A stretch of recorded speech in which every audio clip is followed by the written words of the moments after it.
Hari ni saya nak ajar cara guna kunci keyless. Let's go. First kali korang kena tahu apa yang ada pada kunci. So, dekat kunci kebiasaan, korang akan dapat first remote dan yang kedua akan dapat kunci untuk buka seat. So, kita ada dua cara untuk unlock motor ni. Cara yang pertama, just tekan button yang ada pada remote.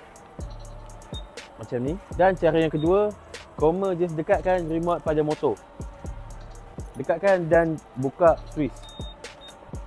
So, apa function benda ni? Okey, benda ni berfungsi untuk waktu emergency. Sebagai contoh, bateri kong. So, remote tak dapat detect. Macam mana nak tukar bateri? Sebabkan bateri berada di bawah seat kan. So, just guna je benda ni.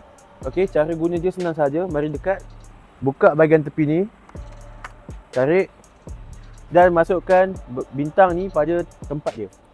Dia ada dekat tepi ni. Dan buka seat. Tada! Dah siap.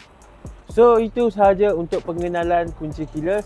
Kalau korang nak tahu yang lain, boleh komen di bawah. Dan kalau suka konten ni, jangan lupa tekan button like di sebelah. Okay? Bye-bye.